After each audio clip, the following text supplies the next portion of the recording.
Welcome to Tapasvi insights. ఈరోజు మనం మనిషి జీవితాన్ని అధ్యయనం చేద్దాం. అంటే మనిషి ఎలా జీవించాలి. ఈ మనిషిలో 3 రకాల మనుషులు ఉన్నారు. అంటే ఈ తల, ముక్కు, మొహం అంతా, మొండెమో అంతా ఒకేలా ఉంటాయి. కానీ వాళ్ళ గుణాలను బట్టి వాళ్ళ జీవితాన్ని జీవిస్తుంటారు. మొదటిది రాక్షసత్వం, రాక్షస జీవితం. రెండోది మానవ జీవితం. మూడోది దైవిక జీవితం. రాక్షస జీవితం అంటే ఏమిటి? మనం సినిమాల్లో, పురాణాల్లో చూస్తుంటాం విలన్ క్యారెక్టర్స్. అంటే విలన్ లక్షణాలు ఏంటి? అందరినీ పీడించి తింటుంటాడు, అంటే రక్తపాతం చేస్తాడు. ఈ రక్తపాతం అనేది ఎక్కడుందో అది రాక్షస జీవితం. హింస ఎక్కడుందో అది రాక్షస జీవితం. ఏ రకమైన హింస అయినా కానివ్వండి. రెండోది హింస లేకుండా తన పని తాను చేసుకుంటే అది మానవ జీవితం. మూడోది తన దివ్యత్వాన్ని అర్థం చేసుకుని ఆ దివ్యత్వంలో మరి మనం చెప్తుంటాం నడిచే దేవుడు వీడు అంటారు, అలా జీవిస్తే అది దైవిక జీవితం. ఈ రాక్షస జీవితాన్ని చూద్దాం. ఉదాహరణకి చికెన్ తినడం, మటన్ తినడం, ఇదంతా రాక్షస జీవితం. అంటే ప్రత్యక్షంగా రక్తాన్ని మనం నోటి ద్వారా తాగుతున్నాం, దానికి రకరకాల పేర్లు పెట్టి చికెన్, మటన్ అని. గుడ్లు తినడం అంటే ఈ మాంసం తినే వాళ్ళంతా కూడా ఆ జీవితము రాక్షస జీవితం. ఈ రాక్షసుడు అనే పదాన్ని మనం అధ్యయనం చేస్తే, ఈ రాక్షసుడు అనేది ప్రకృతి పదం అయితే దానికి వికృతి పదం ఉంది, రక్కసుడు. ఈ రక్కసుడు అనే పదం ఎక్కడి నుంచి వచ్చింది? రక్తం అనే పదం నుంచి వచ్చింది. అంటే ఎవరి జీవితము, జీవన విధానానికి రక్తం అంటుతుందో వాళ్ళంతా రాక్షసులే. తర్వాత ఈ రాక్షసుల్లో లక్షణం ఇంకోటి చూద్దాం, ఇంటర్ఫీరెన్స్.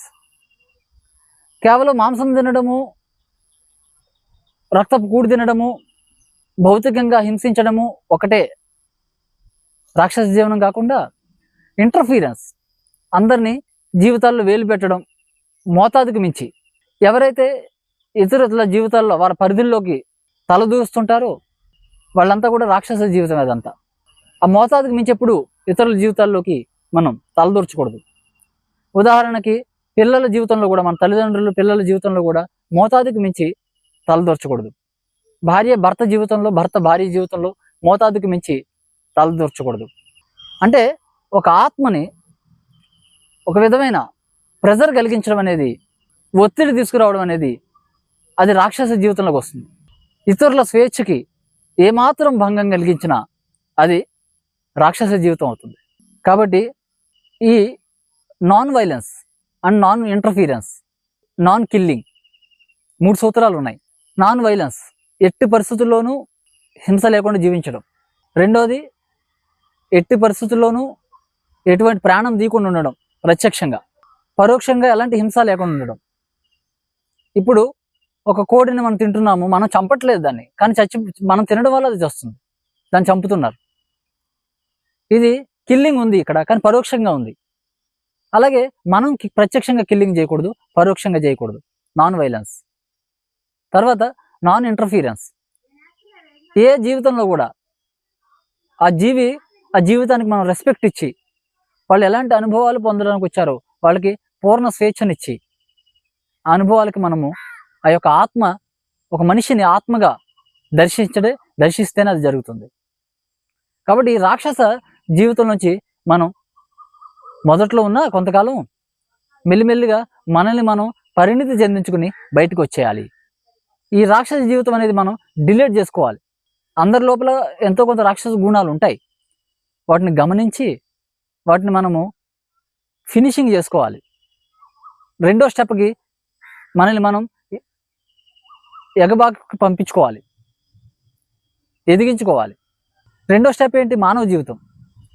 మానవ జీవితం అంటే ఏమిటి? కరుణతో ఉండడం, ఎవరికి ఏ హాని చేయకుండా ఉండడం, మంచి మనస్సుతో జీవించడం.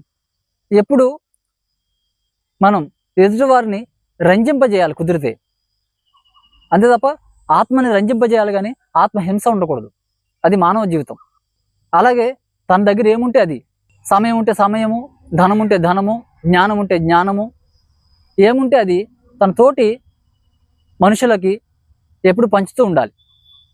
అది మానవ జీవితం. అంటే తన పరిధిలో తాను జీవిస్తుండడం, ఇతరుల పరిధిలోకి పోకుండా ఉండడం, అది మానవ జీవితం. తర్వాత దైవిక జీవితం. దైవిక జీవితం అంటే ఏమిటి? మానవుడిగా ఉన్నప్పుడు శరీరంగానే జీవిస్తాడు. సేవ చేసినా మానవ సేవ కింద చేస్తాడు, అన్నదానం చేస్తాడు, వస్త్రదానం చేస్తాడు. దైవిక జీవితంలోకి వచ్చిన తర్వాత తాను శరీరం కాదు ఆత్మ అని తెలుసుకుంటాడు. ఇది ధ్యానం ద్వారా జరుగుతుంది. ఎంత ధ్యానం చేస్తామో మనము ఈ యొక్క బాడీ కాన్షియస్నెస్ అంటే ఈ శరీర దేహ చైతన్యం నుండి మనం బయటకు వస్తాం. మనం ఎంత అంతర్ముఖులం అవుతుంటామో మనము ఈ శరీర భావం నుంచి, దేహ భావం నుంచి మనం బయటకు వస్తుంటాం. ఎవరైతే దేహ భావం నుంచి అన్యంగా ఉన్నారో, అంటే దేహం ఉంది కానీ దేహం లోపల నేనున్నాను, దేహం నడుస్తుంది, దేహం లోపల నేను దేహాన్ని నడిపిస్తున్నాను, ఈ దేహం కళ్ళ ద్వారా చూస్తుంది, ఈ కంటి వెనకాల నేను ఉన్నాను, నేను ఆత్మ పదార్థాన్ని, ఈ కాళ్ళు చేతులు కదులుతున్నాయి, అంటే దేహం కదులుతుంది, ఆ దేహం లోపల నేనున్నాను, నేను ఆత్మ పదార్థాన్ని, సోల్ కాన్షియస్నెస్, దేహిని నేను అన్న అనుభూతి ఆ స్పృహలో జీవించే వాళ్ళని అది దైవిక జీవితము. వీళ్ళని నడిచే దేవుళ్ళు అంటారు. మొట్టమొదట నడిచే రాక్షసులు లేదా నడిచే దెయ్యాలని చెప్పుకోవచ్చు. రెండవది నడిచే మానవులు. మూడవది నడిచే దేవుళ్ళు. వెంకటేశ్వర స్వామిని మనం దేవుడు అని ఎందుకు అంటున్నాం? గౌతమ బుద్ధుడిని మనం దేవుడు అని మనం ఎందుకు అంటున్నాం? అంటే పరమాత్మ అంటాం మనం వాళ్ళని. పరమాత్మ అంటే ఇహము పరము. ఆ పరంలో ఉన్నదాన్ని ఇక్కడ దేహంలో ఉండి జీవిస్తే ఆ పరంలో ఎలా ఉంటుందో ఒక ఆత్మ ఈ దేహంలో ఉన్నప్పుడు, ఈ భూమండలంలో ఉన్నప్పుడు ఆ విధంగా జీవిస్తే దాన్ని పరమాత్మ అన్నారు. పరంలో ఉన్న ఆ జ్ఞాన విషయాలతో, ఆ నిర్గుణ తత్వంతో ఈ దేహంలో ఉండగా ఈ భూమి మీద జీవిస్తే దాన్ని పరమాత్మ అన్నారు. కాబట్టి ఈ మూడు రకాల జీవితాల్లో మనము చాయిస్ మనదే, ఎప్పుడు మనదే ఉంటుంది చాయిస్. ఎందుకంటే జీవితం మనదే కదా. మన జీవితాన్ని మనం సెలెక్ట్ చేసుకోవచ్చు. రాక్షసుడిగా ఉందామా, చికెన్ మటన్లు తింటూ, లేకపోతే పక్క వాళ్ళందరినీ కాల్చుకు తింటూ, కుట్రలు చేస్తూ, ఎప్పుడు మనిషి ఎలా ఏడుస్తాడా మనం చూద్దామని, మన చుట్టుపక్కల జీవులన్నీ ఎలా ఏడుస్తుంటే మనకు ఆనందాన్ని పొందుదాము, ఇదంతా రాక్షస జీవితము. ఎంచుకోవచ్చు మనం కావాలంటే దాన్ని కూడా, ఎవరు కాదన్నారు. దాని పర్యవసానాలు దానికి ఉంటాయి, మళ్ళీ అది మనమే అనుభవించాలి తిరిగి. రెండవది మానవ జీవితం. మన పని మనం గమ్ముగా చేసుకుంటూ ఎవరి జీవితాల్లో వేలు పెట్టకుండా, కుదిరితే మన దగ్గర ఒక 10 అరటిపళ్ళు ఉంటే ఒక అరటిపండు పక్కవాడికి ఇవ్వడం, మన దగ్గర 10 ముద్దలు అన్నం ఉంటే ఒక ముద్ద కొంచెం కుక్కకు పెట్టడం, ఇదంతా మానవ జీవితం. మన దగ్గర 10 డ్రెస్సులు ఉంటే ఒక డ్రెస్సు బట్టలు లేని వాళ్ళకి ఇవ్వడం, ఇదంతా మానవ జీవితం. ఇంకా దైవ జీవితానికి గంటలు గంటలు గంటలు గంటలు గంటలు గంటలు ధ్యానం చేసి తన మనస్సుని శూన్యం చేసుకుని ఒక పరిశుద్ధాత్మగా, ఒక యేసుక్రీస్తులాగా, గౌతమ బుద్ధుడిలాగా, వర్ధమాన మహావీరుడిలాగా, మహమ్మద్ ప్రవక్తలాగా, ఓషో రజనీష్ లాగా, వీర బ్రహ్మేంద్ర స్వామి లాగా, ఆది శంకరాచార్యలాగా, ఇవన్నీ దైవిక జీవితాలు ఇవి. కాబట్టి రాక్షస జీవితంలో ఉంటే దుష్టాత్మ అంటాము, మానవ జీవితంలో ఉంటే శుభాత్మ అంటాము, దైవిక జీవితంలోకి వెళ్తే మొదటి దశలో మహాత్మ అంటాము, చివరి దశలో పరమాత్మ అంటాం, ఇంకా హైయెస్ట్ లెవెల్. ఆత్మస్థితుల గురించి ఒకసారి చూద్దాం. మన గుణాన్ని బట్టి మన ఆత్మస్థితులు ఉంటాయి. మనకి ఎన్ని గుణాలు ఉన్నాయి? తమో గుణం, రజోగుణం, సాత్విక గుణం, శుద్ధ సాత్విక గుణం, ఇది నిర్గుణం. తమో గుణము, రజోగుణము, ఈ 2 గుణాలు రాక్షస జీవితం. సాత్విక గుణము, శుద్ధ సాత్విక గుణము, ఈ 2 మానవ జీవితం. నిర్గుణము దైవిక జీవితం. దీనికి మనము ఈ తమో గుణంలో ఉండడాన్ని దుష్టాత్మ అన్నాము, రజోగుణంలో ఉండడాన్ని మూర్ఖాత్మ అన్నాము, సాత్విక గుణంలో ఉండడాన్ని శుభాత్మ అన్నాము, శుద్ధ సాత్విక గుణంలో ఉండడాన్ని మహాత్మ అన్నారు, అలాగే నిర్గుణంలో ఉండడాన్ని పరమాత్మ అన్నారు. మళ్ళీ ఒకసారి చూద్దాం. దుష్టాత్మ, మూర్ఖాత్మ, శుభాత్మ, మహాత్మ, పరమాత్మ. అదే ఆత్మ. ఆ ఆత్మ తను బిహేవ్ చేయడాన్ని బట్టి మనం ఏ స్థితిలో ఉందో అర్థమైపోతుంది. దుష్టుడిగా బిహేవ్ చేశాడు అనుకోండి, దుష్టాత్మగా మనం చూడొచ్చు. మూర్ఖుడిగా బిహేవ్ చేశాడు అనుకోండి, మూర్ఖాత్మగా చూడొచ్చు. అలాగే మంచిగా బిహేవ్ చేశాడు అనుకోండి, శుభాత్మగా చూడొచ్చు. అలాగే తన జీవితాన్ని మొత్తము ప్రపంచం కోసం ఏదో ఒక కార్యక్రమానికి అంకితం చేశాడు అనుకోండి, మన నరేంద్ర మోడీ గారి లాగా దేశం కోసం ఆయన జీవితాన్ని అర్పణం చేశాడు. ఆయన గాంధీ గారు ఆయన జీవితం మొత్తాన్ని అర్పణం చేశాడు. ఆయన మదర్ తెరిసా ఆవిడ జీవితం మొత్తాన్ని అర్పణం చేసింది. వీళ్ళంతా మహాత్ములు. సో తమ జీవితాన్ని మొత్తం తోటి వారి కోసం, ఈ మానవ సామ్రాజ్యం కోసం లేదా ఈ భూమండలం కోసం అర్పణ చేస్తే అది మహాత్మ అవుతుంది. చిట్ట చివరిగా వీటన్నిటికీ దూరంగా ఉండి ఏ గుణము లేదు, తమో గుణం లేదు, రజో గుణం లేదు, సాత్విక గుణం లేదు, శుద్ధ సాత్విక గుణం లేదు. ఈ గుణాలన్నిటికీ అతీతంగా ఆత్మస్థితిలో వచ్చేస్తే అది నిర్గుణము, పరమాత్మ స్థితి. కాబట్టి మనందరి లక్ష్యము ఈ స్థితి మనం చేరుకోవడం. అందుకే గాంధీ గారిని మహాత్మ అంటారు, గాంధీ గారిని పరమాత్మ అన్నారు, బుద్ధుడిని పరమాత్మ అంటారు, కృష్ణుడిని పరమాత్మ అంటారు, కృష్ణ పరమాత్మ అంటారు. కాబట్టి మనము మొదటి దశలో మనం దుష్టాత్మగా ఉన్నా, మూర్ఖాత్మగా ఉన్నా, మెల్లిమెల్లిగా వెతుకుతూ మనము ఈ యొక్క పరమాత్మ స్థితికి మనం చేరుకోవాలి. అలాగే ఈ జీవితం దగ్గరికి వస్తే మనం ఒక స్టోరీ ఉంది, అది స్టడీ చేద్దాం దాన్ని. ఒకసారి ఒక యోగీశ్వరుడు ఒక నది ఒడ్డున పోతున్నాడు. ఒక ఆయన అక్కడ ఉన్నాడు. ఆయన అడిగాడు, ఏం చేస్తున్నావు ఇక్కడ అని అడిగాడు. నేను చేపలు పడతానికి వచ్చానన్నాడు. సరే, నిన్ను నువ్వు పట్టే విద్య నీకు నేర్పిస్తాను, నాతో పాటు వస్తావా అన్నాడు. సరే, నేను వస్తాను అన్నాడు. అంతకన్నా నాకేం కావాలి, నన్ను నేను పట్టే విద్య మీరు నాకు నేర్పిస్తారా, నాకు అదే కావాలని ఆయన వస్తానన్నాడు. ఆయనతో పాటు ఈయన వెళ్ళిపోతున్నాడు. సరే, రాతో పాటు రా అన్నాడు. వెళ్తుంటే ఆ ఊర్లోంచి ఈ అబ్బాయి వాళ్ళ ఫ్రెండ్ వచ్చి పరిగెత్తుకుంటా వచ్చి, ఒరేయ్ మీ అమ్మగారు చనిపోయారు అన్నాడు. అనగానే అతను మరి గురువు గారిని పర్మిషన్ అడగలగా, ఆయనకి మాట ఇచ్చాడుగా మీతో పాటు వస్తానని. సార్, మా అమ్మగారు చనిపోయారంట, నేను ఆ శవాన్ని శ్మశానం వరకు మోసుకుని వెళ్ళి మళ్ళీ వచ్చేస్తానంటాడు. అప్పుడు ఆ గురువు గారు అంటారు, ఆ యోగీశ్వరుడు అంటాడు, నో, ఆ శవాన్ని మోయడానికి మీ ఊర్లో నడిచే శవాలు చాలా ఉన్నాయి, నువ్వు పోనక్కర్లేదు. ఆ శవాన్ని, పాయింట్ గుర్తుపెట్టుకోండి, ఆ శవాన్ని మోయడానికి మీ ఊర్లో నడిచే శవాలు చాలా ఉన్నాయి అన్నాడు ఆయన. దీన్ని మనం నడిచే శవాలని దాన్ని ఇన్వర్టెడ్ కామర్స్లో పెట్టుకుందాం. అంటే నువ్వు ఎలా జీవిస్తున్నావు, నీ దేహం ఎలా కదులుతుంది, ఒక నడిచే శవంలా కదులుతుందా, నడిచే దైవంలా కదులుతుందా? అంటే మనకు పదం ఉంది, జీవశవం అనే పదం ఉంది. అంటే జీవం ఉంది అందులో, కానీ శవంలా ఉంది ఆ జీవితం. సో మనం కూడా ఆ జీవాన్ని ఐడెంటిఫై చేసి ఆ జీవంతో, ఆ జీవం నేను జీవాన్ని, దేహం వెనకాల ఉన్న జీవాన్ని నేను అన్న స్పృహతో జీవిస్తే అది మరి సరైన జీవితం అవుతుంది. జీవశవం కానీ దైవిక జీవితం అవుతుంది. లేదనుకోండి, జీవశవం అవుతుంది. అది జీవం ఉంది కానీ శవం మాట్లాడుతుంది, శవం కదులుతుంది, శవం వింటుంది, శవం చూస్తుంది, కానీ శవం. అది జీవం ఉంది కానీ జీవశవం. కాబట్టి మనము దీన్ని నిత్య జాగృత అంటారు. మనం ఏ పని చేసినా, ఏ మూమెంట్ చేసినా, ఏ కదలిక కదిలినా మన దేహము, మనము, అది మన అండర్లో జరగాలి. ఇదంతా సరైన జీవితం. ఇదంతా మనకి అర్థం కావాలంటే సాధన కావాలి, విశేషమైన సాధన కావాలి, విశేషమైన స్వాధ్యాయం కావాలి. ఎవరైతే గొప్ప గొప్ప పుస్తకాలన్నీ, మహనీయులందరి పుస్తకాలు చదువుతుంటారో సరైన జీవితం. కేవలం మన అకాడమిక్ ఎడ్యుకేషన్ కాకుండా, ఈ డిగ్రీలు, పీజీలు కాకుండా, పిహెచ్డీలు కాకుండా, అదంతా కూడా కావాలి. కానీ అది కాకుండా ఆధ్యాత్మిక గ్రంథాలని ఎవరైతే అధ్యయనం చేస్తారో అది సరైన జీవితం. అలాగే అందరితో పాటు, అందరి లోపల ఉన్న ఆ జ్ఞానాన్ని తీసుకుంటూ మిత్రత్వం చేస్తుంటారో అది సరైన జీవితం. మనకి జీవితంలో అన్నీ ఆటే, అంత ఆటని తెలుసుకోవడమే సరైన జీవితం. కానీ ఈ ఎన్ని ఆటల మధ్యలో ఒకటి ఉంది, అది ఎప్పటికీ ఆట కాదు, అది మిత్రత్వం, ఫ్రెండ్షిప్. మనం పుట్టడం ఆట, చనిపోవడం ఆట, డబ్బులు సంపాదించడం ఆట, డబ్బులు పోగొట్టుకోవడం ఆటే, అవమానం ఆట, సన్మానం ఆట, అన్నీ ఆటలే.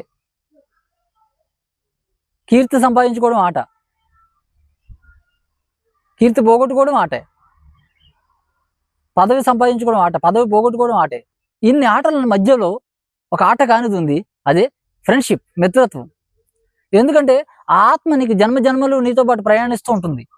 కాబట్టి ఆ వ్యక్తుల పట్ల మనం జాగ్రత్తగా ఉండాలి, సరిగా ఉండాలి. ఇది మనం ప్రాక్టీస్ చేయాలి, నేర్చుకోవాలి. ఏది మనకు రాదు పుట్టుకతో, మనం నేర్చుకోవాలి. కాబట్టి ఈ అన్ని ఆట జీవితంలో, ఇన్ని ఆటల నడుమ ఆట కానిది ఒకటి ఉంది, అదే ఫ్రెండ్షిప్, మిత్రత్వం. ఎదుటి వ్యక్తి ఎలా అన్నా ఉండని, నీ భావనలో మాత్రం ఆ వ్యక్తి పట్ల ఇసువంతైనా కూడా వ్యతిరేక భావన లేదా శత్రుత్వం ఉండడానికి వీల్లేదు. ఉంటే ఏమవుతుంది, అది మళ్ళీ మరొక జన్మకి దారితీస్తుంది.